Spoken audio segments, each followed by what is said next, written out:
aprendiz da vida. Um dia desses, na sala de espera de um consultório médico, percebi solta entre as revistas uma folha de papel. A curiosidade fez com que a tomasse para ler o conteúdo. Era uma bela mensagem que alguém havia escrito. O título, interessante e curioso, aprendiz, e dizia o seguinte: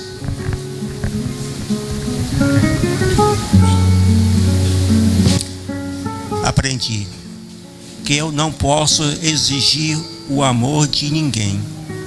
Posso apenas dar boas razões para que gostem de mim e ter paciência para que a vida faça o resto. Aprendi que posso passar anos construindo uma verdade e destruí-la em apenas alguns segundos.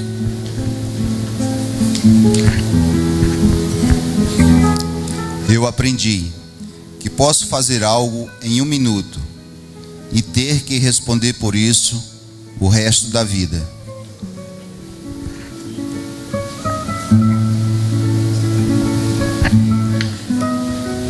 Aprendi que por mais que se corte um pão, cada fatia continua tendo 2 faces, e o mesmo vale para tudo o que cortamos em nosso caminho.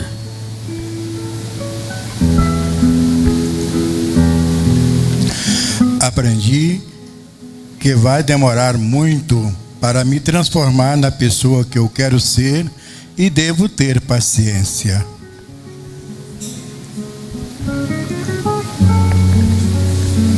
Mas aprendi também que posso ir além dos limites que eu própria coloquei.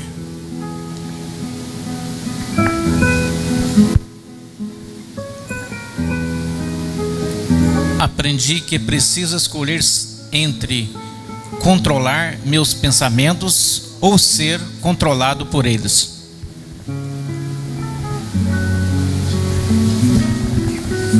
Aprendi que os heróis são pessoas que fazem o que devem fazer, naquele momento, independentemente do medo que sentem.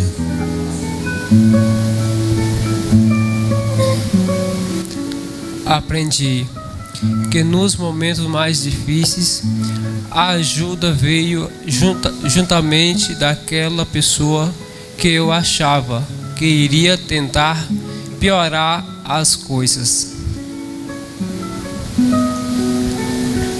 Aprendi que posso ficar furioso, tenho o direito de me irritar, mas não tenho o direito de ser cruel.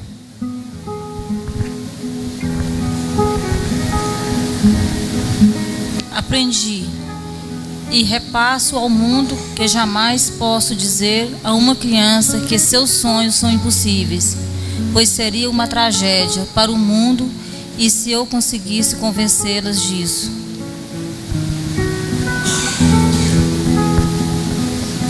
Aprendi que não é o bastante de ser perdoado pelos outros. Eu preciso me perdoar primeiro.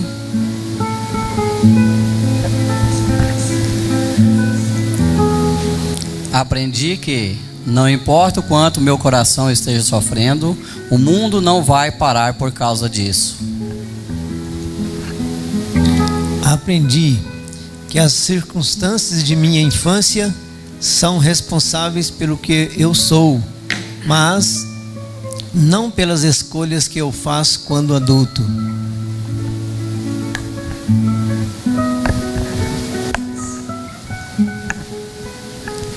Aprendi que, numa briga, eu preciso escolher de que lado estou, mesmo quando não quero me envolver.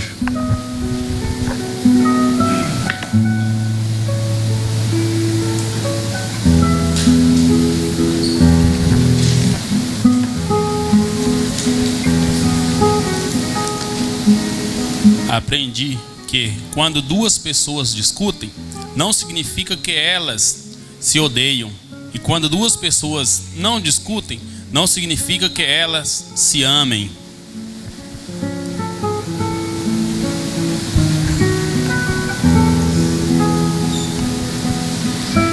aprendi que, por mais que eu queira proteger os meus filhos, eles vão se machucar, e eu também. Isso faz parte da vida. Aprendi que a minha existência pode mudar para sempre, em poucas horas, por causa de gente que eu nunca vi antes. Aprendi que as palavras de amor perdem o sentido quando usadas sem critério. É que meus amigos não são apenas para guardar no fundo do peito, mas para mostrar que são amigos. Ale.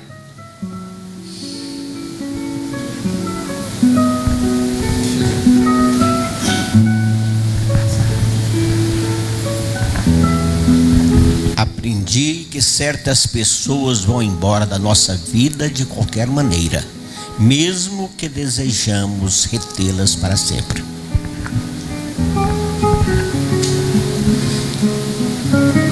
Com essa folha de papel, aprendi que ainda tenho muito que aprender em minha vida. Com todo o meu carinho para vocês que continuam me ensinando como viver. A vida é uma obra de arte. É isso aí. Acende a luz aí para nós. O Josino lá quer uma pauta lá, ó.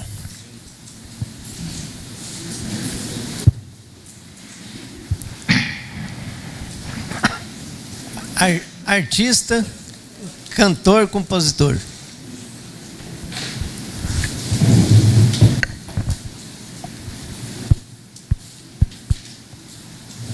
Pera só. Vai, o Wagner tá aí atrás. Dacon.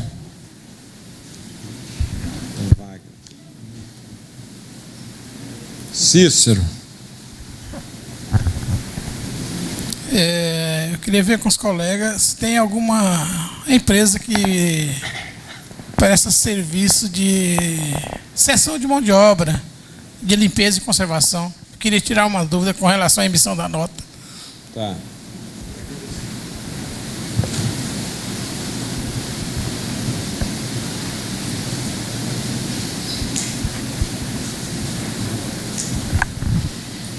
Apuração de PIS e COFINS no lucro real.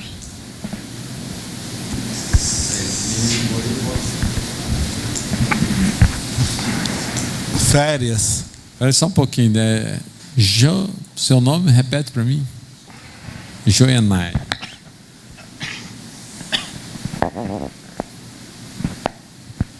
Fala, meu grande. Férias. Transporte de carga no Simples.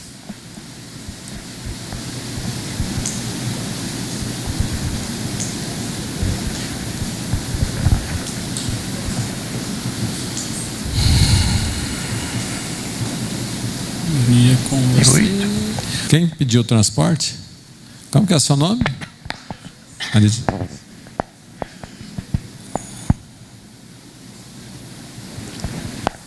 Franciano. Código de barras.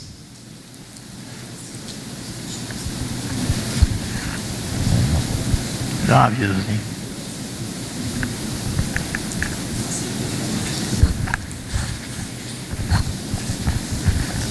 Você queria aviso.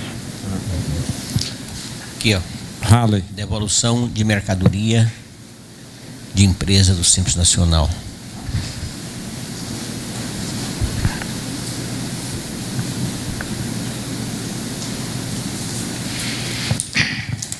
Só, né? Everaldo. Bem, o aviso é o seguinte, que a partir do dia 12, se Deus quiser, 12 de agosto, assinamos um contrato com a Receita que nós vamos atender assim como que o Conselho atende, assim como que o SESCOM atende aqui no sindicato. Então vai vir aqui o pessoal a partir das 12, porque fechamos o contrato hoje. No dia 5 a pessoa vai para lá, vai ficar uma semana aprendendo e vai se colocar assim, ó, só vamos atender somente os associados ou os empregados associados. Bem claro? Tá? Então é associado. Se o empregado associado vir aqui, ele vem, apresenta como o associado. Eu sou empregado associado tal. Aí nós atendemos. Se não, do contrário, porque nós não podemos. Aí tem gente que vem, uma pessoa veio hoje aqui, nunca veio no sindicato, nunca foi, e queria que eu ensinasse a fazer um plano de conta. Você não paga nada aqui, associa que eu te atendo, né? Tá? Então, e pior que usa os programas ainda, o outro programa não dá o plano de conta para ela, virou essa confusão, certo? Mas é o seguinte, outra coisa. Nós colocamos no programa, inclusive, eu gostaria que o nosso colega, o Marcelino, né? Marcelino? Vai nos trazer uma empresa rural. E essa empresa rural totalmente parametrizada, a folha de pagamento, tudinho. Aí eu vou colocar isso, quando vocês tiverem uma empresa rural, é só baixar essa empresa, está tudo parametrizado. Folha de pagamento, a escrita fiscal, tudinho. Outro vai me trazer, que é o Adair me prometeu, uma empresa que mexe com saúde. Né? Então essa empresa que mexe com saúde vai trazer essa empresa de saúde, nós vamos colocar também lá no site. Agora eu estou pegando uma empresazinha do nosso colega que tem indústria, comércio e prestação de serviço do Simples. Então eu estou acabando de fazer para colocar no site também, totalmente parametrizada. Tá bem? Olha como que vai funcionar. Então nós entramos aqui. Vamos supor que eu pegue uma empresa qualquer nossa aqui. Vamos supor que eu pego uma empresa qualquer nossa. Não quero. Mas que isso? Deixa o Arlon conversar enquanto você acha, Lênin. Só te perguntar. Tá bem, pode falar. Quais os tipos de serviços que serão feitos aqui no sindicato da Receita? Nós queremos colocar o anexo 3, anexo 4, anexo 5, todos eles, colocar um modelo para isso aí. Quem tiver um modelo anexo 4, seria de vigilância. Não, a pergunta a pergunta da Receita Federal. Serviço da Receita que serão. Não, aí o serviço, a menina vai lá, inclusive baixa, me parece, o mesmo serviço que o conselho está fazendo. É a mesma coisa. A priori é alteração. DBE com alteração. Me parece que baixa também. Certo? Porque a inscrição está fazendo um convênio com a junta. Então seria os DBE de alterações. Provavelmente vai depender ainda do curso, do ensinamento que o pessoal do sindicato vai receber, talvez a baixa de inativas. Tá? A bendita baixa não será... Por enquanto não sei, ainda pode ser que aconteça. Esse está um caos sério na Receita. Vamos lá, Everaldo. Eu entendi mal, perdão, viu?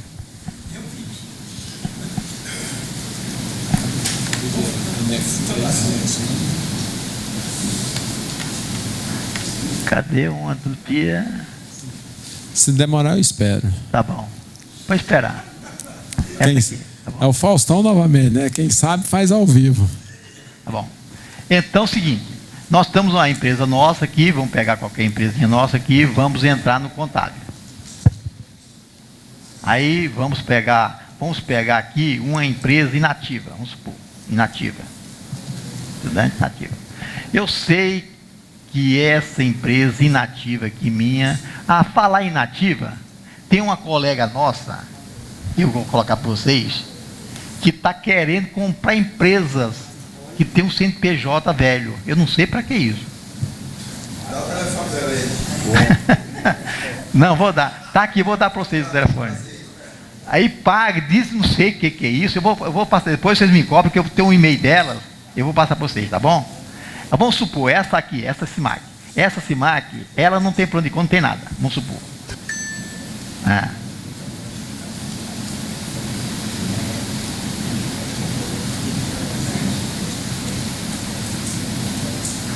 Eu queria, o que ele falou que não é no sindicato. Eu não sei, eu queria descobrir por que disso, né? Agora, quer dizer que eu não posso colocar, não? Mas qual o problema? Qual o problema? Fala. Se é ilegal, eu não vou colocar também, não, né? Não, eu aqui é a nossa casa e é aqui que nós temos que discutir os nossos assuntos. Né? Ao querer adquirir-se o CNPJ antigo, com certeza está querendo passar-se por alguma situação, dizer que é aquilo e na verdade não é. Faz-se muito isso no mercado. Nós, aqui, no grupo de estudo, não podemos divulgar a intenção desse colega. Porém, ele pode procurar por aí, ver, né, alguns por aí, e dizer da sua ideia. Se tiver uma explicação, que a diretoria não sabe o porquê disso aí, se tiver alguma explicação, que for uma explicação justa, bem, né? Se não for, ele liga, tem muitos colegas, a gente sabe de colegas que tem explicação melhores. Então liga aqui, a gente passa o telefone do João, por exemplo, que tem informações para dar para ela. Me liga. O João sabe a respeito disso aí, ele não faz isso, mas ele sabe a respeito. É isso só, colega. Obrigado. Bem, então, estamos proibidos de falar sobre o estatuto, João. Pronto? Vamos falar, né? Então vou colocar o telefone aqui não. Então vamos aqui, ó, importar modelo de parametrização completa. Colocou aqui. Aí eu vim aqui. Aí pegou a empresa aqui. Aí eu vim aqui pegar o modelo do sistema. Aí escolher o modelo. Eu tenho aqui já SIM Nacional Comércio e Prestação de Serviço, SIM Nacional Anexo 5, lucro real, posto de gasolina, lucro presumido, matriz com filial. Então todas essas aqui, é só você ter uma firma mais ou menos igual essa, é só baixar e colocar lá. Agora eu estou colocando uma que é prestação de serviço, indústria, prestação de serviço e comércio. Amanhã vai sair essa. E os outros, aí os colegas que tiver aí, por favor, construção civil, me traga a atualização para passar para os colegas, né? Às vezes o pessoal, mas ele vai pegar tudo mão beijada, né? Infelizmente na vida tudo se copia, né? Então se ele quiser mudar, inclusive a respeito disso, quando eu passei isso, é uma discussão que eu posso abrir para vocês aqui, de não sei porquê eu coloquei o estoque antes do crédito. Agora a proibição disso, aí o Fábio fala, é de acordo, o plano de conta tem que aparecer de acordo com a liquidez. E eu perguntaria, quem vem primeiro, o estoque ou a duplicata? A duplicata vem primeiro? Você pode... eu comprei primeiro para vender, para gerar a duplicata. Olha que coisa esquisita. Eu posso gerar uma duplicata se eu não tivesse o estoque venido ele? Olha que coisa. Não, é uma coisa esquisita, né? Eu coloco estoque primeiro. Mas acontece que eu estava colocando estoque primeiro e ele levantou isso, certo? E o estoque. Tem a previsibilidade do recebimento dele, você pode receber amanhã com 30 dias. Pois é um caso, certo? Tá, fala. Deixa o Braz comentar. Pera aí, o Braz. Deixa o Mauro levar o microfone para você.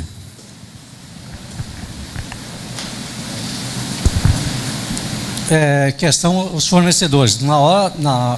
Geralmente o plano de conta realmente está certo, tem que ser na hora de liquidação. Mas uma empresa, quando entra em dificuldade, em liquidação, quem que a lei manda liquidar primeiro?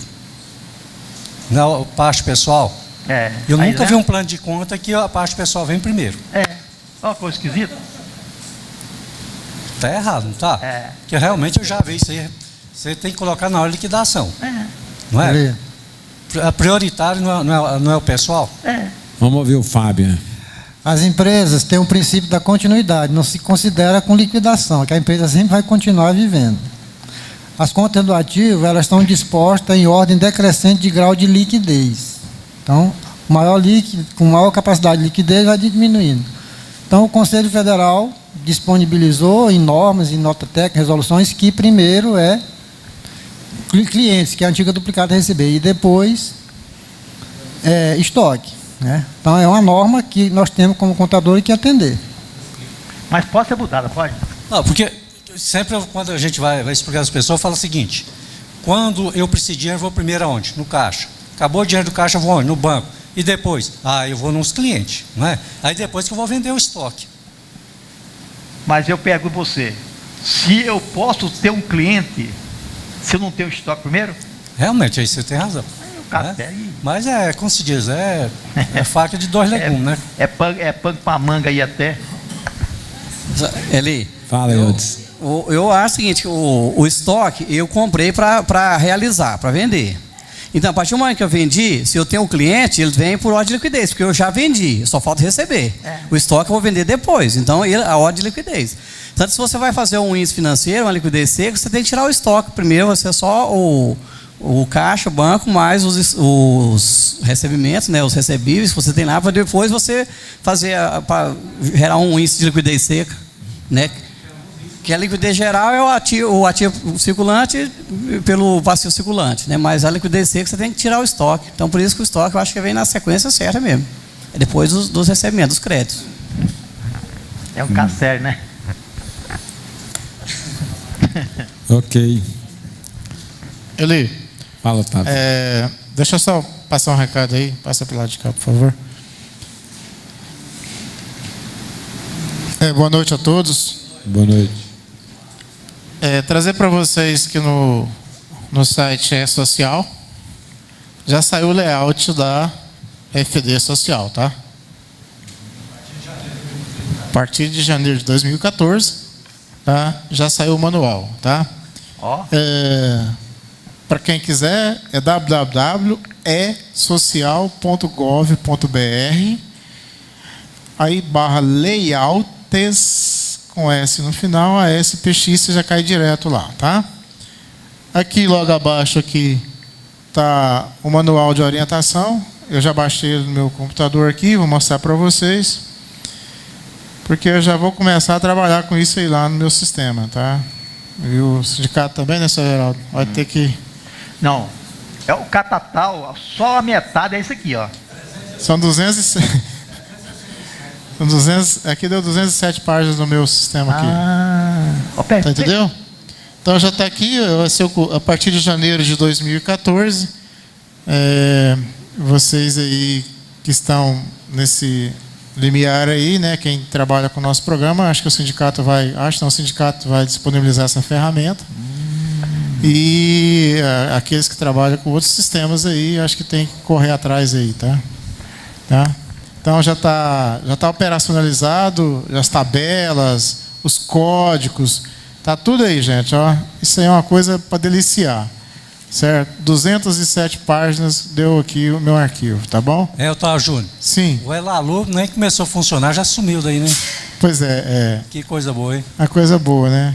Então, gente, o E-Social, que já está na versão 1.0, normalmente, né? Deve vir algumas adaptações. E foi disponibilizado isso aqui para que a sociedade pudesse se manifestar a esse respeito, né? Para ter uma aprovação final, que tem esse ato declaratório executivo do SUFIS, número 5. Ele está falando aqui que o layout aprovado nos termos de consta do manual, né? Está disponível na internet no endereço eletrônico. Então, está dizendo aí que ainda pode vir ainda ter algumas modificações a esse respeito aí. Então, o que a gente estava sendo previsto para julho ou agosto desse ano, né? Jogou para janeiro de 2014. Ok. E alcançará qualquer regime de tributação, Otávio? Todo empregador, inclusive o doméstico que tiver, tá? Desculpa, o doméstico tem um tratamento diferenciado, né? Mas ele também está na FD Social também, né? Mas todo aquele que tiver empregado, tá? E que tem ali também prestação de serviço de locação de mão de obra, aquela retenção dos 11% de previdência social ali nas notas fiscais, né? Tudo isso aí já vai estar dentro desse sistema aqui, viu? Tudo aquilo que você presta de informações. As informações da Receita, que a gente passa no curso que nós fazemos aí, é de desonerar várias informações, que vai acabar com a DIRF, né? Acabar com o CAGED, né? E outras coisas mais aí, né? PIS?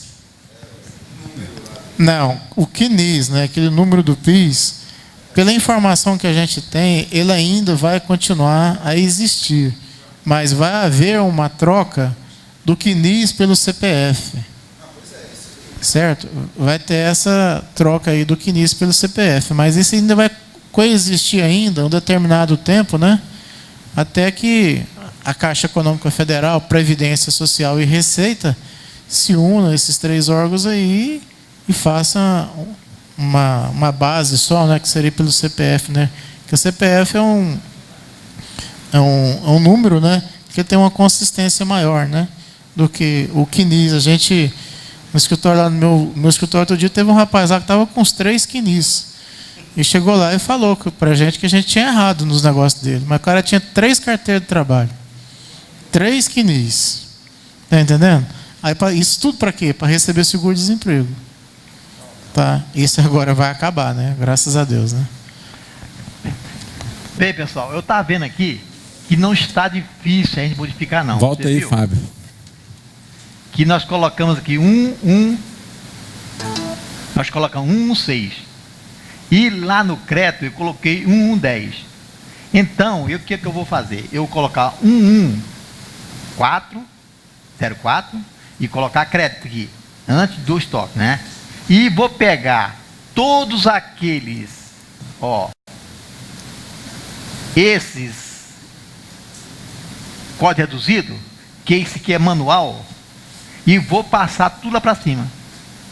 Entenderam? Então, automaticamente, vai obedecer o que está colocando na lei. Aí vamos discutir mais esse assunto, né? Se alguém quiser fazer isso, é só pegar e mudar automaticamente aquela parametrização nossa. Ela é feita no código reduzido. A parametrização, todas não vai mudar em nada. Só vai mudar essa para trás aqui. Resolvido o assunto. E eu vou apagar esse aqui, 110, não vai existir. E então isso aqui vai passar para 104 e vou pegar todo esse código reduzido e passar para os devidos lá. Mesmo jeitinho que está isso aqui, cliente a receber, vai ser 3,50. Ele vai passar para 3,50 lá também, tá? Aí tá certo. Parabéns. Obrigado. Dá um jeito, né? Josina aí, vai dar o microfone para o Josina aí. Que aí não muda em nada. É o seguinte. Eu registrei uma empresa de um artista, ele é cantor, compositor, ele compõe as músicas e a gente registrou a empresa. Só que ele está com dificuldade de tirar nota fiscal, porque o cantor, ele faz shows, ninguém pede nota fiscal. Entendeu? E ele ganha o dinheiro, só que vai comprar um carro já. Mas de onde que veio o dinheiro? Certo? Eu queria ver se algum colega tem um caso desse aí para a gente trocar uma ideia aí. Quem gostaria de opinar aí? Ronan? Josino, a sua dificuldade é porque ele vai cantar lá para uma multidão. Não é isso mesmo? Certo. E essa multidão, ele prestou o serviço dele, ele recebe de quem esse cachê? Onde ele vai trabalhar, por exemplo, as prefeituras, ele só faz lá só pega e entrega o dinheiro para ele e não pega nada, não pede nada não. Pois é, mas aquele evento é patrocinado pela prefeitura, por exemplo. Este evento é patrocinado pela prefeitura. Sim. A prefeitura é a tomadora do serviço. Sim. Com certeza ela tem uma verba destinada para aquilo. Certo. Então nada impede que ele emita uma nota fiscal para a prefeitura. Mas eles não pedem não. Não é questão de pedir a nota. Isso é a mesma coisa de qualquer um consumidor ou uma pessoa que chega no estabelecimento e faz aquisição de um produto, de uma mercadoria, de um serviço. A obrigação da nota não está em ele solicitar. A obrigação da nota está em a empresa cumprir a sua obrigação de emitir a nota. Para aqui, senhor José, vem aqui, por favor, que eu quero te dar a nota fiscal, sabe? Inclusive, a lei até manda. Se ele não quiser a nota, ele não deve vender também. Tem que a nota fiscal. Mas eu quero dizer para você o seguinte, eu estava entendendo, aí eu disse para você que ele pode documentar isso. Mas existe atividades de prestadora de serviço que realmente os seus tomadores são desconhecidos, ele recebe aquilo, não tem.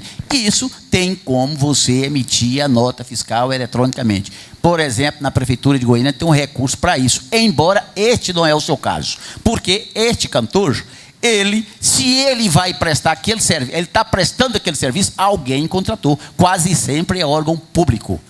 Então, o fato do órgão público não pedir a nota fiscal não quer dizer que ele não possa emitir. Ele vai chegar na prefeitura e dizer, eu preciso emitir a nota fiscal. E qual a dificuldade que a prefeitura tem em negar para ele o CNPJ e os dados para receber a nota? Não tem dificuldade nenhuma. Espera aí só um pouquinho. Antes de eu levar o microfone para a Divina, o Everaldo vai comentar aqui. Leva lá para mim. Na minha concepção, se a prefeitura contratou ele, é uma burrice do prefeito não pegar a nota. Por quê? Vai gerar um imposto para a prefeitura de lá, inclusive de acordo com o artigo 116, parágrafo 7 aqui, ó. Execução do serviço, diversão, lazer. Aí o que acontece?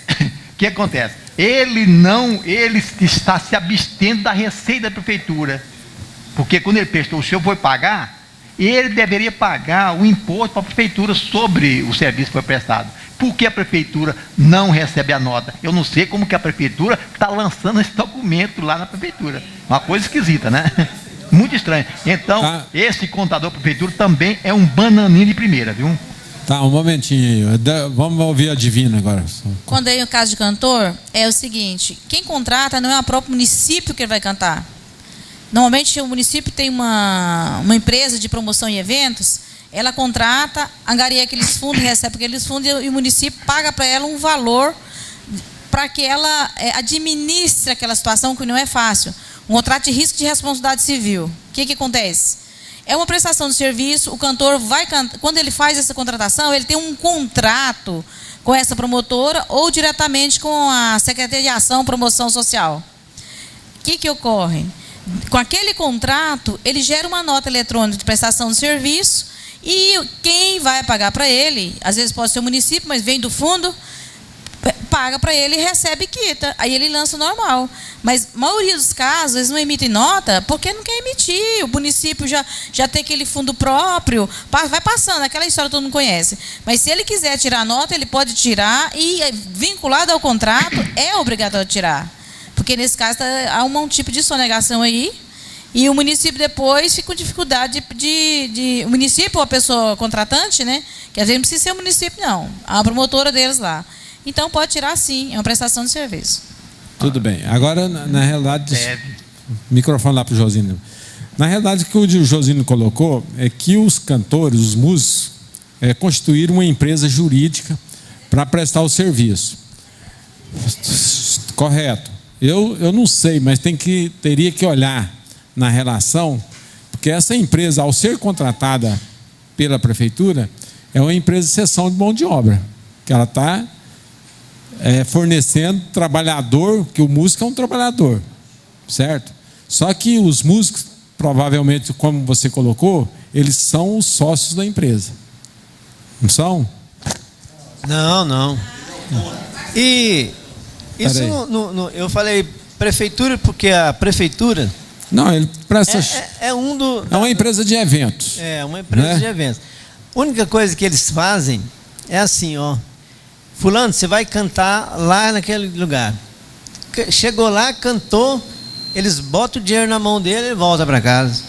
Entendeu?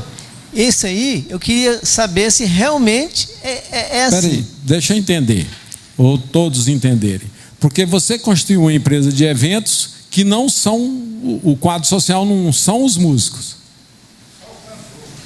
Não, os músicos. Ele faz parte do quadro social da empresa? Sim. Faz. Então ele é o sócio da empresa. Provavelmente ele pode, aí tem um... Só que quando essa empresa é contratada para um show, quem o contratou, obviamente tem um contrato, e por esse contrato, ela tem todo o direito de emitir uma nota no nome dessa empresa e recolher todos os tributos. Os sócios, por sua vez, que são os músicos, vão executar o trabalho deles, mas quem vão receber é a empresa.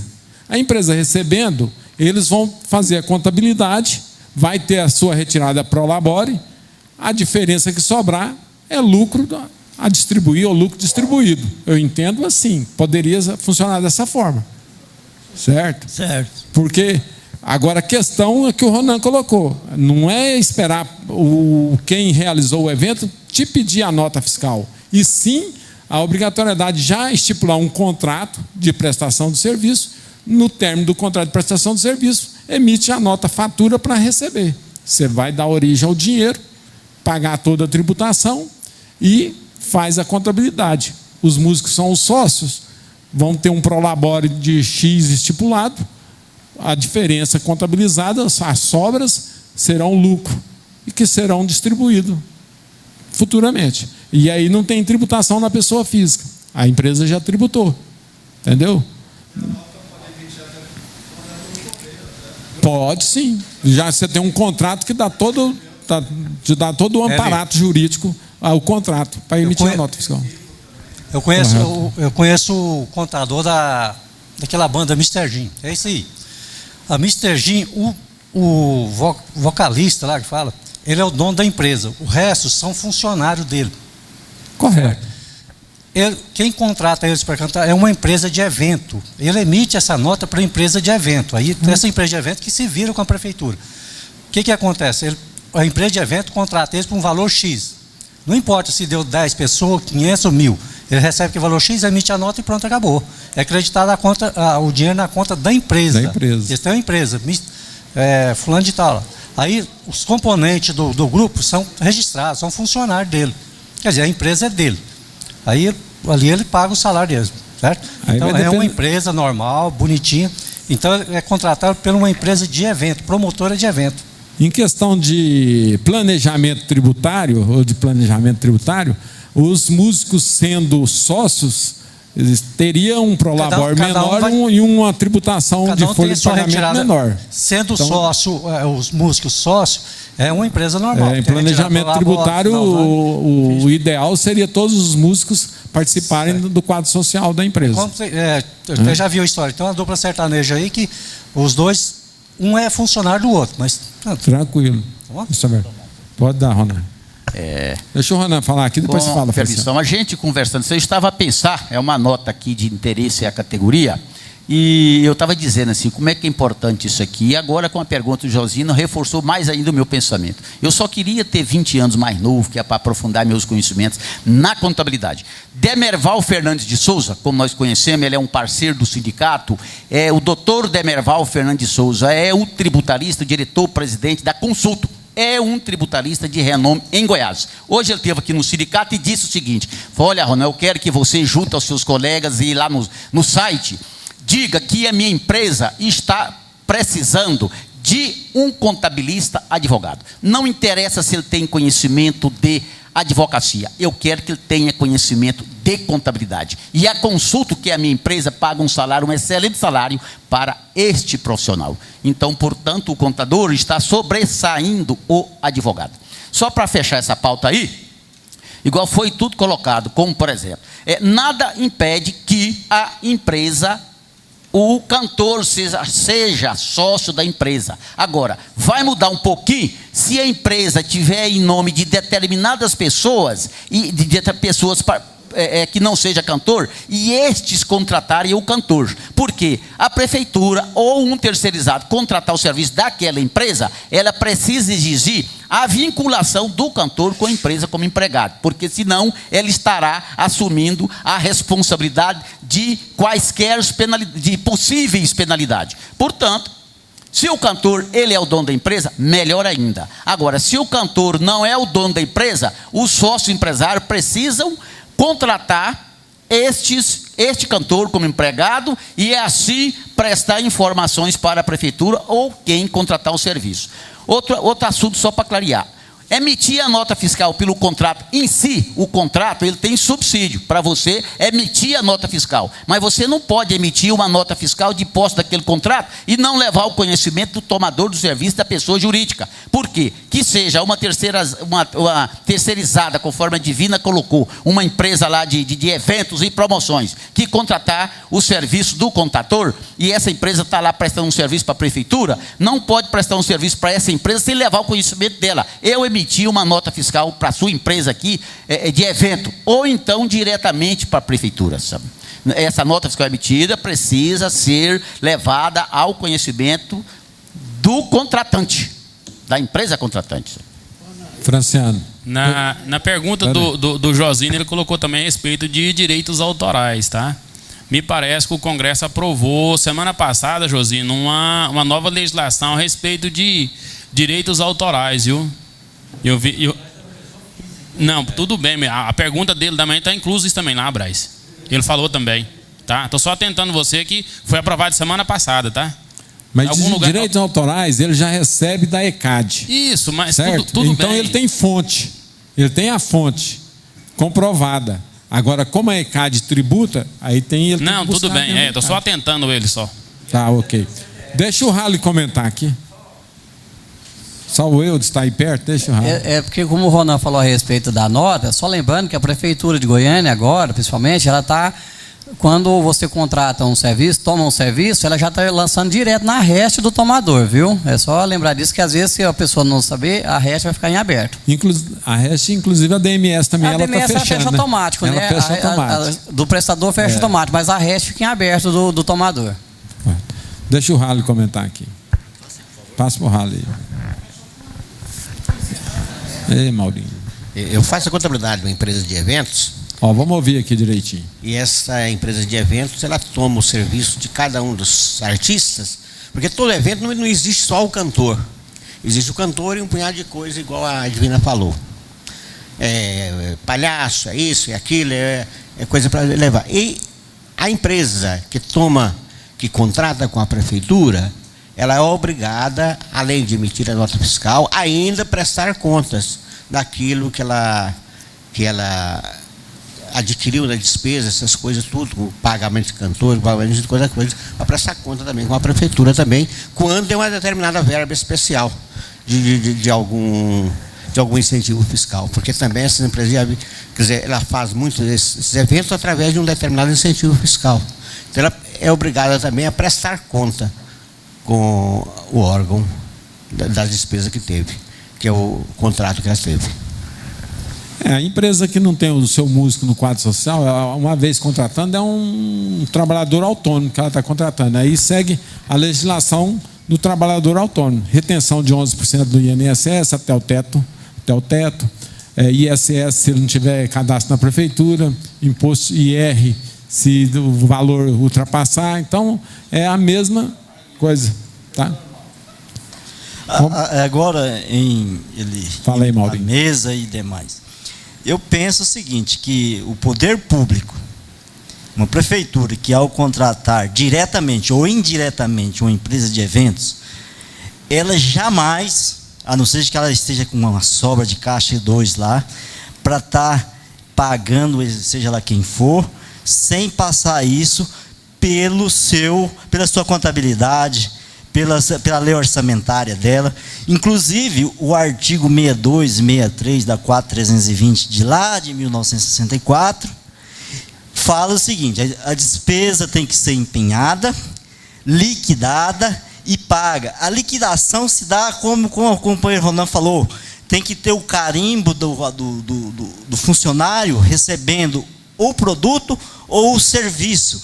Depois desse carimbo que passa para o setor financeiro pagar a quem de direito. Então, veja bem, se não estiver seguindo esse ciclo da despesa, empenho, liquidação e pagamento, a coisa é do caixa 2 ou extra caixa, e nós temos que negar isso, né, gente? Maurinho, acorda, Brasil. Acorda, Brasil. Tá? Então tá bom. Vamos para a próxima aqui, com o Cícero aqui, ó, tá perto aqui o Cícero. Vai entrar isso aí, sessão de mão de obra. Então, a empresa fez um contrato com o órgão público e para ceder funcionários, né? Recepcionista, porteiro, pessoal da limpeza. No final do mês, ela emite uma nota de acordo com o que eles combinaram lá. Só que atualmente está emitindo só serviço. E o proprietário da empresa ele me fez essa pergunta, falou assim: mas eu posso destacar o material que eu utilizei lá na limpeza, né? E aí eu fiquei na dúvida, falei, poder destacar pode, mas quanto que ele vai destacar? Eu não sei qual que é o controle que ele tem desse material que ele utilizou nessa limpeza. Aí eu gostaria de ver dos colegas se tem alguma empresa que faz esse tipo de serviço, qual que é o procedimento para a gente trocar uma ideia, para me orientar meu cliente? A Daírs pode nos ajudar aí, Daír? Não?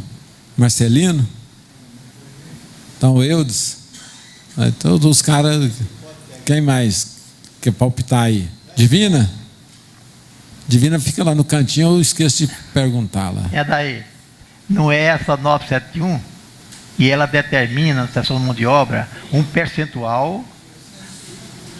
Tem um artigo na 971. Essa 971 tem mais de 600 artigos, né? Quanto eu não sei, quanto material de limpeza eu não sei, porque o que acontece é o seguinte, é que o Everaldo está colocando, a 971 ela trata disso aí, certo?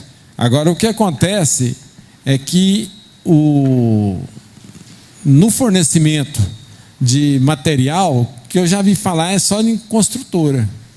Vamos procurar. Certo? E em material de limpeza eu sei que toda a nota de material de limpeza é exceção de mão de obra, certo? Que todos os condomínios encaram desse jeito, dá o tratamento dessa forma, as empresas que contratam essas empresas de segurança, de limpeza, dá o mesmo procedimento, entendeu? Nunca vi falar e não tenho conhecimento que desconta o material. Então, eu até coloquei para o meu cliente. Porque eu acho que ele pode tirar 2 notas separadas, certo? Ele pode tirar uma nota separada do que é material de limpeza aplicado e uma nota fiscal realmente de mão de obra. Não, aí ele pode... Não, mas inclusive... Tá, não. Pois é, mas ele pode participar. Não, mas me parece que a prefeitura, inclusive, na época, quando saiu essa lei complementar 116, o pessoal da Coral... A Coral existe até hoje?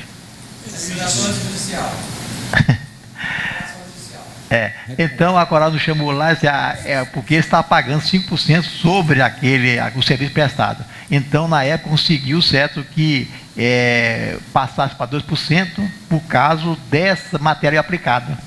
Então, ele faz um percentual, eles aplicam o percentual, vamos supor, a limpeza e conservação. Ao invés de pagar 5%, paga 2% porque tira aquele material aplicado. Para compensar. Pois é, mas aí passa o microfone lá para o Adeilton.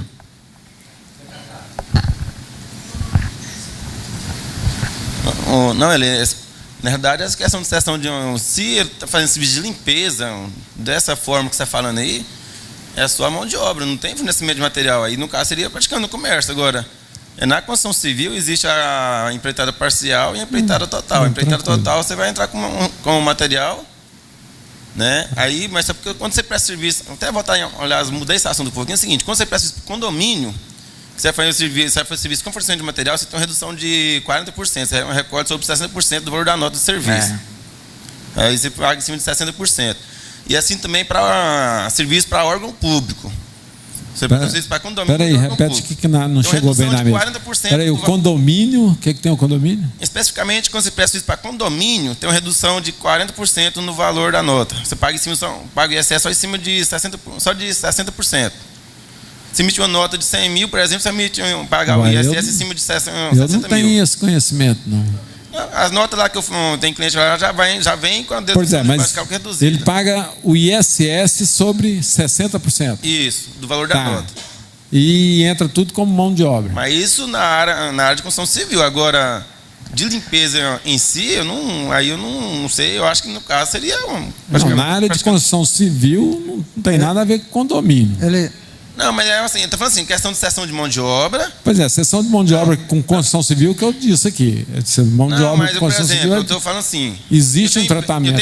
Eu tenho um cliente lá que presta isso para condomínio de manutenção elétrica, instalações elétricas. Que no caso ele não está fazendo ele não é considerado construção civil na questão de obra. Ele presta serviço de manutenção, não um serviço de. Como se diz? A gente fala. Tem uma diferença entre o sindicato do contabilista contratar um engenheiro um eletricista para vir aqui dar manutenção, do que você construir um prédio e o cara pegar para fazer o serviço da instalação do zero, do começo ao fim. Então é uma diferença aí. No meu condomínio eu fui conselheiro fiscal, não apliquei isso não. Mas as notas fiscais de serviço, você pode olhar na nota de serviço lá que ela vem com a redução. Vem 100%, eu exigia mas total. Então, por causa depende do KINAI, então, que ela colocou lá. Pode ser que eu esteja até aplicando errado, mas pelo zelo Eu preferi aplicar os 100%. Deixa o Fábio achar Na um verdade, negócio. essa nota ali não tem nem como errar, porque o próprio sistema que já faz redução, do sistema da nota fiscal eletrônica. Todas as notas desse cliente meu, todas veio com redução. Deixa eu ver o Fábio aqui, o que ele achou. A IN 971 de 2009, ela trata da retenção a partir do artigo 112. A colocação dele, deixa eu ver se eu entendi, nota fiscal misturando material empregado, né, alguma coisa assim. Então, lá no artigo 122, fala o seguinte: os valores de materiais ou de equipamentos próprios ou de terceiros, exceto os equipamentos manuais, cujo fornecimento esteja previsto em contrato, sem a respectiva discriminação de valores, desde que discriminados na nota fiscal, na fatura ou no recibo de prestação de serviços, não integram a base de cálculo da retenção, devendo o valor desta corresponder a, no mínimo, 65% quando se referir à limpeza hospitalar e 80% quando se referir aos demais tipos de limpeza do valor bruto, do total da nota fiscal, da fatura ou do recibo de prestação de serviço. Aí depois você está ali, a partir do em 971 de 2009, a partir do artigo 112. Esse aqui eu li aqui é o artigo 122. Matou.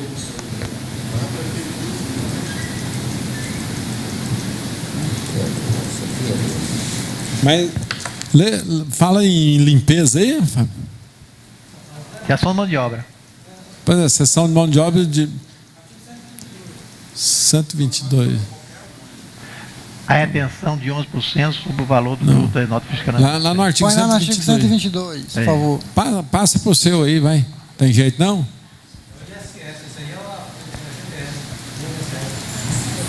Não. 122? Certo. Então, tem 78 lá. 22. 122. Aí, suba. Os valores de materiais ou de equipamentos próprios ou de terceiros. Hã?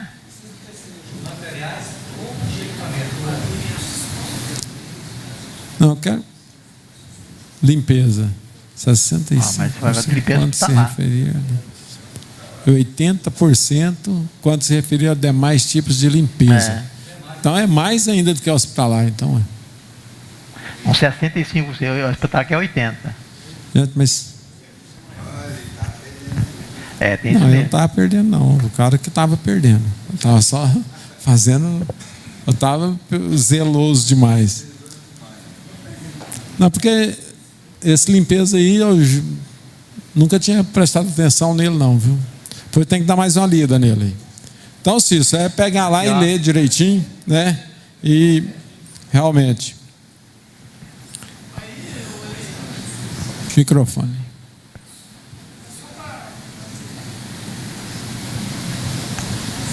A dúvida também, nesse caso aí, a nota fiscal que eu vou discriminar esse material é na nota de serviço. Eu não preciso emitir uma nota assim da Secretaria da Fazenda, não, né? Para provar que dei saída nesse material, não, né?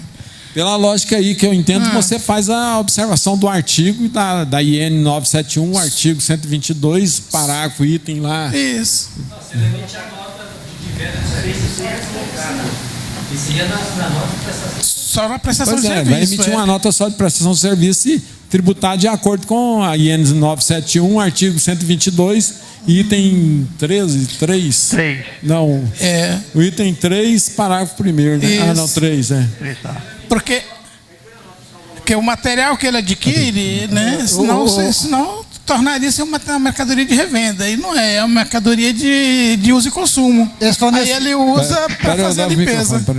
Esse fornecimento de material está previsto em contrato? Sim. Ah, tá. Então atende. Isso aí atende. Porque ele adquire como material de uso e consumo, né? E aí, na hora da saída, é só de desmembrar o material da mão de obra. Ok. Deixa o Rally comentar aqui rapidinho. Eu vou dar uma lida na instrução direitinho, Tá. eu vou passar para ele as instruções. Ô, Rally, quer comentar? Rapidinho. Tem. Eu creio que é a mesma coisa da construção civil. Vamos ouvir aqui, pessoal. No caso da construção civil, nós tributamos o que é? Colocamos a base de cálculo do ISS, que seria 50%, e no caso desse aí também seria, a base de cálculo seria no caso aí, os 35% no caso de hospital e 20% no caso eu acho que é o seguinte, nós vamos ter que dar uma lida melhor nesse 122 aí, para a gente fazer uma interpretação mais correta, né? O Cício vai cuidar disso, que ele é o principal interessado, e nós também podemos pegar uma carona e levar esse estudo. 50%. Pois é. Hã? A Construção Civil está aqui. Construção Civil está. O problema é que você lia até na Construção Civil não dizia mais. Tá. Deu tudo tranquilo aí? Quer comentar mais alguma coisinha? Não, né? Mas rapidinho. Você gosta dessa latinha? Eu perdi um tempão uma vez analisando isso tudinho, que eu tinha empresa que sempre prestava serviço, especificamente mais na parte elétrica, e sempre foi por exemplo, a pessoa chegou a prestar serviço para o Secretaria da Fazenda, né? Pegou um serviço de 120 mil lá e tal, e acabou que eu cheguei na conclusão que você tem que analisar aí, porque ele praticar o ato de comércio e o serviço ao mesmo tempo vai ser mais viável para ele.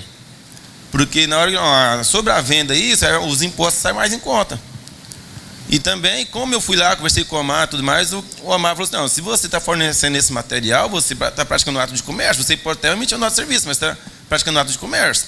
Então, o que eu fiz? Eu cheguei na conclusão que era melhor fazer uma nota de venda ou uma nota de serviço, porque aí você não vai reter os 11% em cima da nota de venda, e sendo, a meu cliente está no lucro presumido, você vai pagar 1,2 de imposto de renda, em vez de pagar 4,8, 2,4 de acordo com o faturamento. E você não corre o risco de ser glosado em alguma coisa. Isso. Tá? Vamos aqui. Eu acho que vale a pena você analisar se incluir comércio na atividade, faz duas notas, uma de serviço e uma de venda. Tranquilo. Vamos aqui com o Ronan aqui da Dacom, depois o Wagner. Colegas, se eu errar aqui, vocês vão me conduzindo. Isso é uma questão de um nosso colega internauta. A IN 1305 de 2012, ela dispensou a entrega das Dacom. Bom, a FD passou-se a ser obrigatória para várias atividades aí do lucro presumido e do lucro real. Só porque, conforme aí o ato declaratório executivo 65 de 2012 da Receita Federal, ele deixou a obrigatoriedade para as atividades de instituições financeiras, inclusive o caso do meu colega é corretora, que está elencada nesse rol, para a obrigação da EFD, do PIS e da contribuição, a partir de julho de 2013. Está obrigado, vamos um caso específico da atividade de corretora, a obrigação da EFD a partir de julho de 2013. Mas lá no artigo 1º da IN 1305, conforme já disse, dispensou todas as empresas do lucro presumido e arbitrado de apresentar as Dacom. Está dispensado de apresentar as Dacom por causa da EFD, do PIS e da contribuição. Mas só porque a EFD do PIS e da contribuição para a atividade corretora, ela só passou a ser obrigatória de julho de 2013 para frente. Inclusive, o validador lá da FD, lá no bloco I, onde se coloca as informações, lá não tem instituições financeiras e nem corretagem. Não teria como fazer. Aí é que eu pergunto aos senhores. Ele não fez, a empresa corretora não fez a FD, que dispensa a Dacom, porque não estava obrigado a fazer de janeiro a junho de 2013. Ele está obrigado de julho de 2013 para frente. Mas ele foi dispensado também de fazer a Dacom.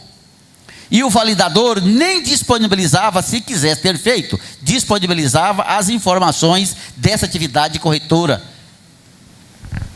Aí eu pergunto a vocês, ele deixou de fazer as Dacom.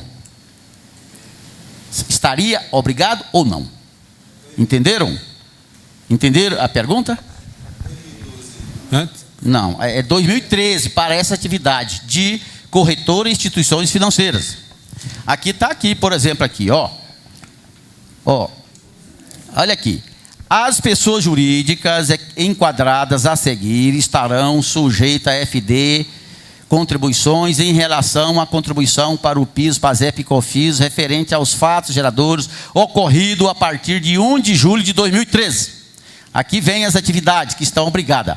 Bancos comerciais, bancos de investimento, bancos de desenvolvimento, caixas econômicas, sociedade de crédito, financiamento, investimento, sociedade de crédito imobiliário, sociedades corretoras, distribuidores de títulos e valores imobiliários, empresas de arrendamento mercantil e cooperativa de crédito. Aqui, este ato declaratório executivo COFINS 65/2012 diz que essa atividade está obrigada a partir de julho de 2013. Pois é, mas ele não fez as DACOM. Pera aí, só um pouquinho, deixa o Everaldo comentar aqui. É o seguinte, para eu passar para o Otávio. Quem está obrigado a fazer o FD, né? A partir de junho, corretora. Olha, aqui ele falou assim, ó. Estão dispensados da DACOM a partir da data que você for obrigado a apresentar o FD. Pronto. Então, de janeiro até agora, infelizmente, você tem que apresentar a DACOM. Repete, por favor, Everaldo. A lei não fala que estão indo, inclusive em foco ainda, né? A lei não fala que estão dispensadas de apresentar a DACOM às empresas que apresentou lucro presumido, né? Se for lucro real, parece que está obrigado a apresentar a DACOM ainda. Aqui, apresentar o FD. FD. Se ele não estava obrigado a apresentar FD, então estava obrigado a apresentar a DACOM. Mas deixa eu voltar aqui, presidente. Aqui está o artigo 1º. Fala assim, da IN 1305. Ficam dispensadas da entrega do demonstrativo de apuração de contribuições sociais da COM relativo aos fatos geradores ocorridos a partir de 1 de janeiro de 2013 às pessoas jurídicas tributadas pelo imposto sobre a renda no ano calendário de 2013, com base no lucro presumido ou arbitrado. Está dispensado de apresentar isso aí. Tudo bem. Só porque aqui as atividades, por exemplo, aqui do ato declaratório o ato declaratório 65 de 2012, ele disse que as empresas corretora está obrigada a fazer a FD a partir de junho. A partir de julho de 2013. Mas a instrução é mais nova do que o ato. Então, se a instrução isentou, dispensou, ela está passando por cima desse ato aqui, ó. O ato ele é de 2012. E a instrução também é de 2012. Mas olha a data. A instrução é de 26 de dezembro de 2012. E o ato é... Boa pergunta que você fez. A instrução é do dia 26 de dezembro de 2012. O ato é do dia 21 de 2012. Pois é. Porque o que está correto, o que está certo e sendo aplicado é que todas as empresas tributadas pelo lucro presumido ou arbitrado estão dispensadas da DACOM a partir de janeiro de 2013. Sim. Certo? Então, essa é a aplicação que a Receita está entendendo e que está acatando. Pois é. Então, vemos aqui, igual ele colocou, todas as empresas que estão dispensadas, que estão no lucro presumido e do arbitrado, estão dispensadas de apresentar a DACOM a partir de janeiro de 2013. É isso mesmo? Correto. Bom, as corretoras estão obrigadas a FD de julho de 2013 para frente. A lei fala. Não. A lei diz, todas as empresas do lucro presumido e arbitrado estão dispensadas de apresentar a DACOM a partir de janeiro de 2013. Correto. As empresas do lucro presumido e arbitrado. E ao mesmo tempo... A FD, a empresa de corretora não está obrigada a apresentar de janeiro para cá. Julho de 2013 para frente. Espera aí. Agora, se a corretora tiver no lucro presumido No lucro presumido. Ela está obrigada a fazer o EFD a partir de janeiro de 2013. Aqui não, ela está obrigada, está aqui no ato declaratório, 65 de 2012, Então, que ele é de 21 de dezembro. tudo Diz bem. que é julho de 2013. Tudo bem. Pode ser que aí tenha uma restrição nessa atividade. Nesse KNAI. É exatamente esse ato declaratório, ele veio separar essas atividades das outras. Correto. Inclusive, lá, conforme o colega falou e eu anotei, o validador da EFD lá não disponibilizava no bloco I o espaço para colocar a atividade já citada aqui, instituições financeiras e corretora, e essas outras. Não disponibilizava, nem se ele quisesse fazer, não teria condições de fazer a EFD. Tudo bem, não. Deixa o Wagner estar com esse problema aí, irmão. No meu entendimento aí, ou tem que ser uma ou outra, não pode faltar uma, né? Se não está obrigada a FD contribuições ainda, tem que apresentar a DACON, né? No caso... Pois é, mas a IEND dispensou as empresas do lucro presumido e arbitrado de apresentar a DACON. Está dispensado, não quer dizer. As empresas. Mas o sistema DACON recepcionava, se você mandasse ela, recepcionava. Mas a empresa não obrigou a fazer. O que está, talvez, da apresentação da DACON, obviamente a Receita dispensou da apresentação das lucros presumidos e arbitrado. Os lucros reais continuam apresentando a DACON. Agora, essa prerrogativa que a dispensou de fazer a EFD de janeiro para cá, pode levá-la a ser obrigado a apresentar a DACON nesse período. Pode ser, eu não vou te afirmar correto. Vamos ler mais essa dispensa do lucro presumido. Ela não está condicionada à apresentação da FD? Não está condicionada não, porque aqui é o seguinte, vou ler aqui novamente. Aqui, as empresas, as pessoas jurídicas enquadradas a seguir estarão sujeitas a EFD contribuições deixa eu terminar de ler. A EFD contribuições em relação à contribuição para o PIS, PASEP e ACOFINS referente aos fatos geradores ocorrido a partir de 1 de julho de 2013. Está obrigada a partir disso aí. A partir de julho de 2013. Só um minutinho, colegas. A partir de julho de 2013, prorrogou a FD da contribuições para as seguintes empresas: bancos comerciais, bancos de investimento, bancos de desenvolvimento, caixas econômicas, sociedade de crédito, financiamento e investimento, sociedade de crédito imobiliário, sociedades corretoras, distribuidoras de títulos e... Agora, só tem atividade aí que não pode apresentar presumido. É lucro real. Ela pode ser do presumido dessa atividade. A corretora? Pode. Corretora, parece... Se ela for inscrita na SUSEP, parece que não. Eu faço corretora há muitos anos. E é lucro presumido. Eu faço lucro presumido, não pois tem problema não. Mas só que aí... Quanto a DACON, eu na dúvida eu apresentei, estou apresentando. Mas aqui não tem dúvida não, viu?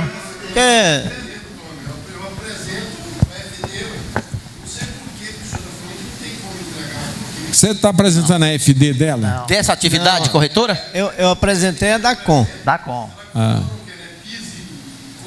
Pois é, mas não tinha na FD, não tinha local para colocar isso. Lá não tinha local, lá não. Por isso que deixar para... Não, mas a FD de janeiro, todos os lucros presumidos está sendo obrigado a estar apresentando. Mas a corretora... Isso ali. Mas o FD ele controla o PIS e COFINS, aí. Não que ele controla mais.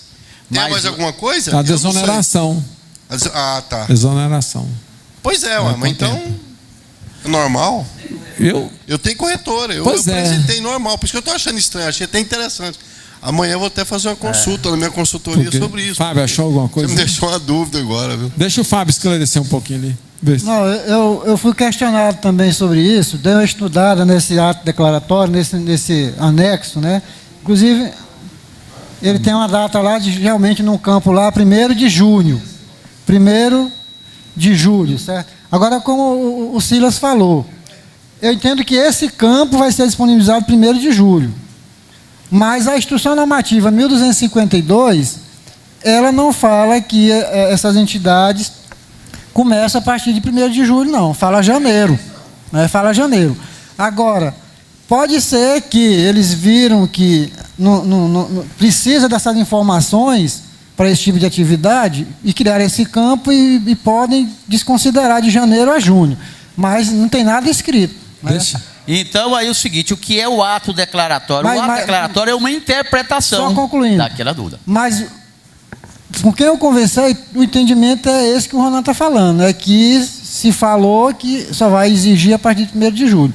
Mas, oficialmente, a IN, que trata dos prazos, não fala que é 1º de julho. Esse ato declaratório dá a entender que é 1º de julho.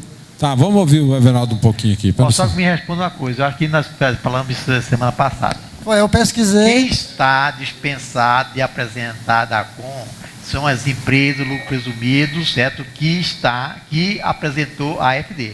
Pronto. Se ela estava, olha, se ela, a dispensa da DACOM é pela apresentação do FD, isso eu quero saber. Se a outra não apresentou o FD, ela deveria ter apresentado o jeito que a FD. Se não apresentou, teria que fazer a DACOM. Pronto, um ou outro. Mas, é como ele falou, um ou outro. Mas deixa eu só fazer uma colocação. A suposição aqui do Everaldo. Deixa ele terminar. Vai lá. Vamos prestar atenção aqui, Eudes. Bem, eu acho que deixar de fazer a FD e fazer a DACOM também não é um procedimento correto, porque a DACOM foi dispensada. A instrução da IN 1252 está falando que você tem que fazer a FD. A FD. E lá, acho que no inciso 3 fala que as empresas do lucro presumido têm que fazer a FD. Certo? Agora, pode ser, que eu estou entendendo o seguinte, se a declaratória está dizendo que esse campo lá, que eles criaram nesse anexo aí do declaratório, vai passar a exigir essa informação a partir de 1º de julho.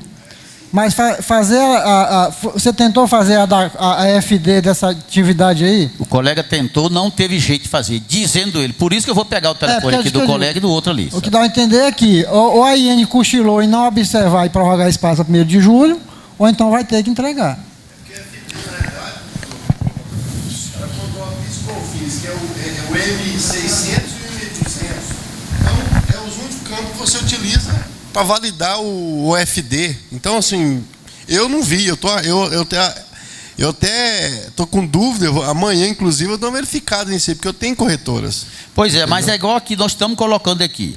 Quando o Everaldo colocou aí, que a colocação dele, que a empresa teria que fazer a lei não disse, olha, se você está dispensada de fazer a DACOM, você é obrigada a fazer a FD. Não, ela não disse isso. Ela disse que aquelas empresas estavam dispensadas a partir de janeiro. As empresas, lucro presumido, isso é que é a lei. Não tem esse outra parte que é uma coisa ou outra. E essas atividades, especificamente, o ato declaratório pagou para julho. Se eu também não fiz a FD, a Receita não pode me multar, porque eu não fiz. Se eu posso fazer em julho, eu não tenho, não poderia, deveria. Você deu informação, eu no meu entendimento, tudo bem, uma informação a mais. Entendeu? Você deu informação a mais ao fazer a FD para essa atividade corretora, porque você não, no meu entendimento, conforme o ato, entendimento não, conforme diz aqui o ato declaratório, você só estará obrigado a partir de julho. Eu acho o seguinte. Dúvida eu acho o seguinte, que a instrução 1305, ela foi clara na dispensa da DACOM para lucro presumido e arbitrado.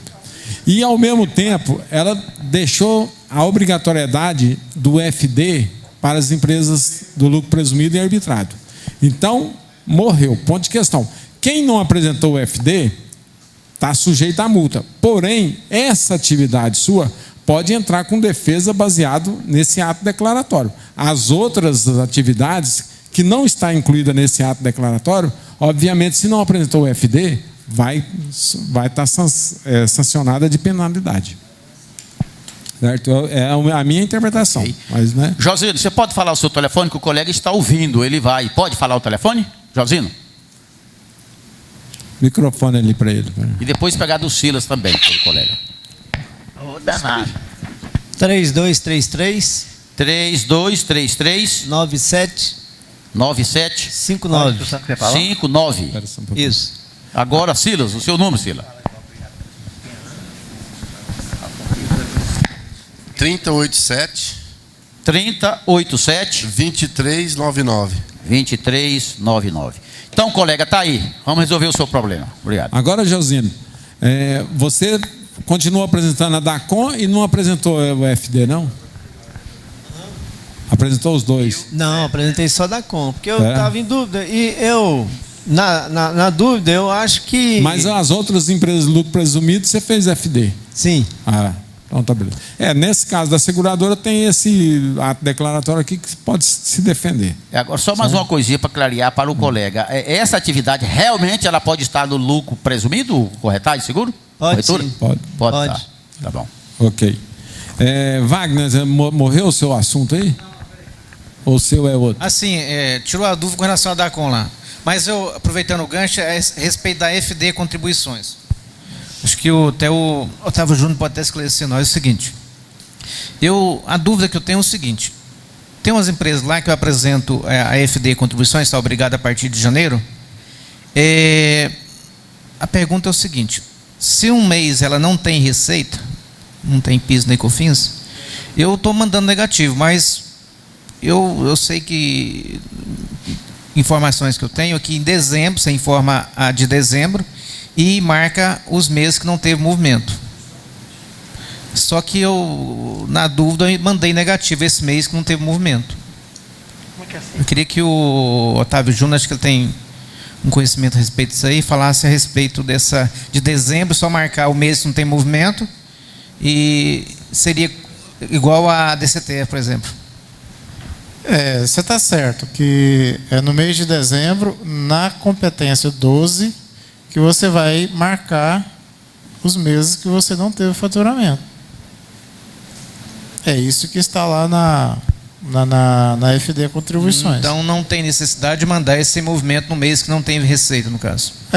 Nós fizemos aquele curso aqui e a gente falou assim, gente, por enquanto ainda está muito assim prematuro para a gente afirmar com certeza. Por favor, vocês enviam para evitar a multa da Receita. Na é verdade, foi assim que a gente fez. Eu não acompanhei se teve alguma legislação superveniente a isso daí, se tem algum ato declaratório, alguma coisa assim, modificando. Não acredito que não. Está sendo mantido ainda do mesmo jeito. Porque na próprio PVA tem lá os meses que você tem que colocar lá quais são os meses que você não entrega essa FD, né? Certo? Deixa eu pegar aqui e ver se eu tenho alguma coisa aqui para você.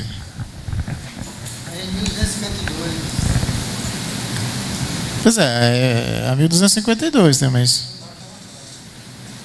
1252, artigo 5º, parágrafo 7º. Aí, ó, tem um caboclo aí.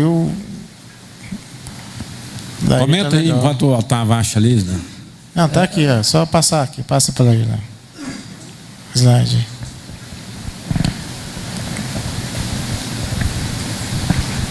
Aqui, ó. Identificação dos períodos dispensados, ó. Quando você vai fazer a FD, aqui é a empresa sem movimento, né? Certo? E aqui você vai identificar os períodos dispensados. Aí você clica aqui, vai abrir, você vai clicando nos meses que está dispensado na entrega. Isso aí seria a de dezembro. Ok. Tá certo? Ok aí? Beleza, obrigado. Então tá. Deixa eu dar uma comentada aí, uma pincelada. No artigo 5º da 1252, está bem claro aqui, estão dispensadas a apresentação da FD Contribuições. Parágrafo 7º. As pessoas jurídicas sujeitas à tributação do imposto de renda com base no lucro real presumido ficará dispensada da apresentação da FD Contribuições em relação ao correspondente mês do ano calendário em que não tenha oferido ou recebido receita bruta de venda de bens ou serviços de outra natureza sujeita ou não ao pagamento das contribuições, inclusive a isenção. Não tenha realizado ou praticado operações sujeitas à apuração de créditos. E o parágrafo 8º.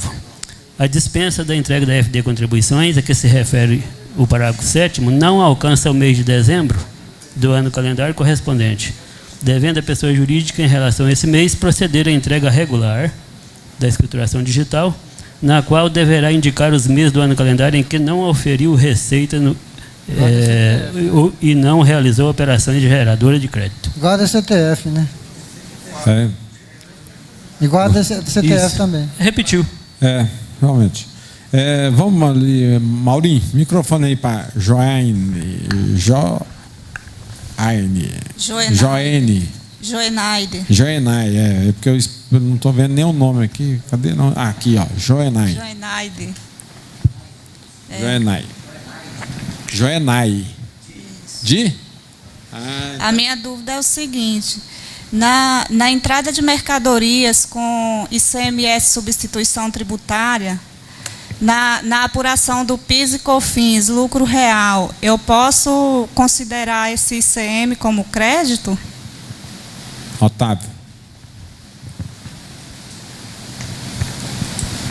Aí agora vai um bocado de questionamento para você. O que a sua empresa faz? Ela é comércio. Comércio, atacadista ou varejista? Varejista. Então tá. Aí você faz o quê? Você compra o produto em substituição tributária. Isso. Tá? Você está fora do simples. Isso mesmo?